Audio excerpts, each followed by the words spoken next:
भगत sir जी, सभी समस्त अतिथिगण और मेरे सभी शिक्षकगण और मेरे प्यारे दोस्तों, मैं आज राष्ट्रीय एकता शिविर नेशनल इंटीग्रेशन कैंप 2024 में हुए 7 दिवसीय कैंप में हुए गतिविधियों के बारे में बताना चाहता हूँ।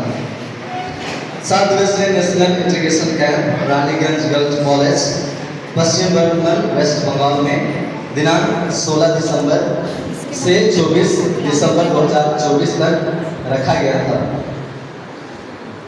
गवर्नमेंट ऑफ जो हमारे government of India, ministry of youth affairs and sports, जिसे युवा कार्यक्रम एवं खेल मंत्रालय और एनएसएस नेशनल सर्विस सिक्किम की ओर से ऑर्गेनाइज किया गया था, जिसका मुख्य उद्देश्य था यूथ फॉर भारत, मेरे भारत के लिए युवा।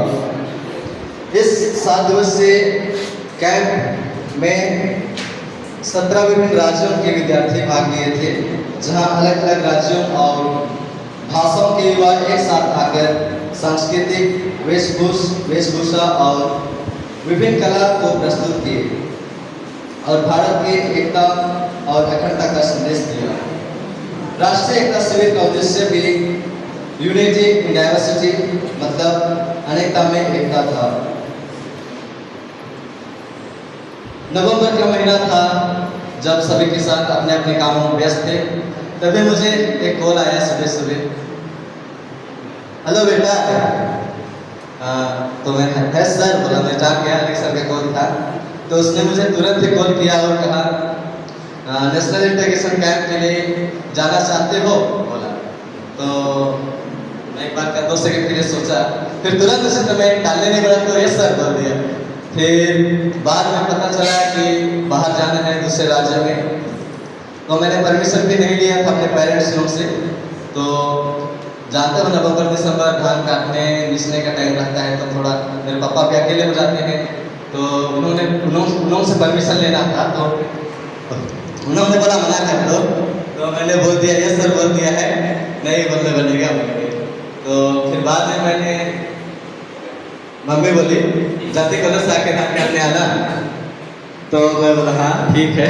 तो मैं जब कॉलेज से जाता था इधर ही नदी पार करके सर खेत सब था, तो घास सब काटने में मदद करता था। धान काटने के लिए मजदूर तो लगाते हैं, पर मैं उन लोगों को मदद करने के लिए काम जल्दी हो सके बोल के परमिशन मिलेगा बोल के सहायता करता था। फिर उसके बाद परमिशन मिल गया घर तरफ से। उसके बाद यहाँ पे कॉलेज में मतलब फॉर्म आया था, उसको भरे और प्राचार्य जी सब का साइन सिग्नेचर चाहिए था, वो सब कंप्लीट करके नेशनल कैंप के लिए तैयार हुए। उसके पश्चात एक दिन हम लोग तैयारी के लिए गए थे जसपुर, जो भी क्योंकि हमारे छत्तीसगढ़ राज्य से अलग अलग विकासखंड से अलग अलग कॉलेज से 10 स्टूडेंट को चुना गया था। तो हम लोग नहीं जानते थे एक दूसरे को, इसलिए हम लोग एक दिन का इनियस कॉलेज में मतलब गैदरिंग हुए थे, क्या करेंगे वहाँ जाके, क्या कार्यक्रम क्या कर सकते हैं, क्या कार्यक्रम रख सकते हैं, इसके बारे में चर्चा हुई। उसके पश्चात हम लोग 14 दिसंबर को मतलब नेशनल इंटीग्रेशन कैंप के लिए जसपुर में एकत्रित होकर रांची के लिए बस में गए। रांची से रानीगंज तक ट्रेन में गए।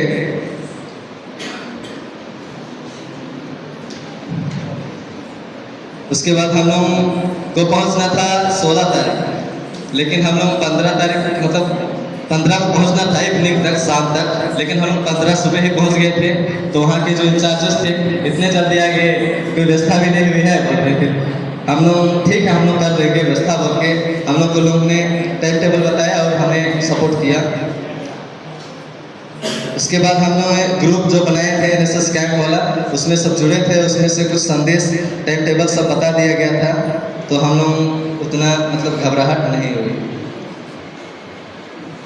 तो वहाँ का कार्यक्रम का पहला दिन 26/12/2024 को 6 बजे सभी स्टूडेंट को उठना था, 8 बजे ब्रेकफास्ट मिलता था और 16 तारीख 2024 में दिसंबर में 11 बजे इनॉग्रेशन हुआ। दीप प्रज्वलन कर एनएसएस लक्ष्य गीत एवं राष्ट्रगान के द्वारा इनॉग्रेशन किया गया, जिसमें ministry of youth affair and sports के अधिकारी leader Vinay Kumar Chhavidev, principal of girls college Raniganj एवं सानिया मालिया, भगत सिंह खेसारी, अनुराधा मालिया उपस्थित थे। 7 दिवस कैंप का उद्घाटन के बाद सभी का स्वागत एवं 7 दिवसीय कैंप के उद्देश्य तथा कार्यक्रम की रूपरेखा को बताया गया। इसके पश्चात 12 बजे लंच मिलता था। उसके पश्चात पहला दिन था, इसलिए लंच के बाद थोड़ा रेस्ट करने का सबको समय दिया गया। उसके बाद 3:30 बजे स्नैक्स एंड टी का टाइम होता था। उसके बाद हम लोग प्रोग्राम इवनिंग प्रोग्राम 6 दिन वहाँ पे इवनिंग प्रोग्राम होता था। वहाँ पे अपने कल्चर, अपने रहन सहन या जो भी कार्यक्रम था उसको प्रस्तुत करना था। तो वहाँ पे सीखने के लिए अपने से टाइम निकालना पड़ता था, काहे कि सब अलग अलग राज्यों से किसी को मतलब अलग अलग राज्यों से आए थे, तो कोई सीख के नहीं आया था, इसलिए सीखने का अपने से समय खोजना पड़ता था। दूसरा दिन हम लोग 6 बजे उठे। उसके बाद योगा हुआ। योगा के बाद तैयारी होने के लिए टाइम मिलता था। उसके पश्चात 7:30 बजे ब्रेकफास्ट दिया जाता था और 9 बजे से हम लोग के लिए टॉक दिया जाता था। टॉक 2 दिन तक चला, पहला और दूसरा दिन। उसके पश्चात लंच होता था। उसके बाद 1 बजे से 3 बजे तक जो भी कार्यक्रम, जैसे पेंटिंग हुआ, मोनो एक्ट, रील बनाना, ग्रुप में रील बनाना अपने अपने स्टेट के लिए दिया गया था। रंगोली कंपटीशन भी हुआ, स्पीच भी हुआ और कल्चर प्रोग्राम अलग अलग, क्या कल्चर क्या फेमस है सबके बारे में डांस करना, नृत्य करना और ऐसे कंपटीशन आदि रखा गया था। 5वां दिन हम लोग रैली निकाले थे, मतलब सब स्टेट से आए हुए अपने अपने जो उद्देश्य लक्ष्य है एनएसएस का उसको लेकर रैली निकाले थे। उसके पश्चात आए और लंच करते हुए उस दिन और आकर रैली से आकर सब कोई अपने अपने राज्य का एक गाना लेकर 2-2 मिनट का डांस किए सबके मिलके, बहुत अच्छा लगा यहाँ पे। 7वां दिन हम लोग को बाहर घुमाने के लिए ले गया था, जहाँ हम लोग को Victoria memorial, Howrah bridge, Rabindranath सदन, जहाँ नाटक, नृत्य और संगीत कार्यक्रम होता है, वहाँ लिया गया और शांति निकेतन का भी भ्रमण कराया गया। हम लोग 7वां दिन सुबह निकले थे घूमने के लिए, लेकिन आएंगे जल्दी शाम बोले, लेकिन बहुत ही रात हो गई थी। उसी दिन प्राइज डिस्ट्रीब्यूशन किया गया था। जो भी कार्यक्रम हुआ उसके पहला दूसरा इनाम रखा गया था। साथ ही हमें सर्टिफिकेट और कुछ अवार्ड से हमें सम्मानित किया गया था।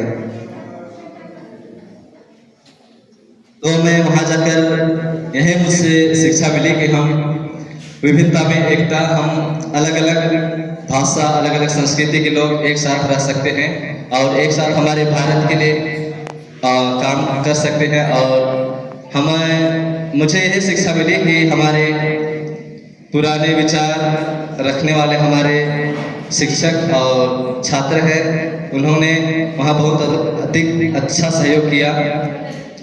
उनके लिए मैं यही एक कोटेशन बनाया, मतलब जवानी का जोश और बुढ़ापे का होश नहीं, जवानी का जोश और बुढ़ापे का होश दोनों मिलकर कार्य करते हैं ठोस। तो मैं वही पाया और मैंने पाया कि हमें जो कुछ भी करना है सबका टाइम रहता है, जैसे कि खाने, पढ़ने, लिखने, खेलने, सबका टाइम। हम जिस काम को कर रहे हैं उसे लगनता से करें तो हमें निश्चय ही हम लक्ष्य तक प्राप्त कर सकेंगे। उसके लिए कैंप के लिए गए। इसके लिए मैं हमारे कार्यक्रम एनएसएस के कार्यक्रम अधिकारी अलेक्स सर को और हमारे प्राचार्य शांति प्रकाश जी को प्रोत्साहन के लिए उनको सारे दिल से धन्यवाद देता हूँ, क्योंकि हमारे अलेक्स सर का भी पहला साल चल रहा है एनएसएस कार्यक्रम अधिकारी बना हुआ। तो न्यू कहते हैं इंग्लिश में, न्यू ब्रूम स्वीप्स वेल। तो मैं उनके लिए यही कहना चाहूँगा कि न्यू ब्रूम स्वीप्स वेल, हमेशा नया में ही काम नहीं करना चाहिए, वो नया ही हमेशा बना रहे। तो मैं हमारे स्टाफ को भी सारे हृदय से धन्यवाद देता हूँ। उन्होंने हमेशा सपोर्ट किया है विद्यार्थियों का, मुझे भी, इसलिए मैं आप सभी को सारे हृदय से धन्यवाद देता हूँ। धन्यवाद।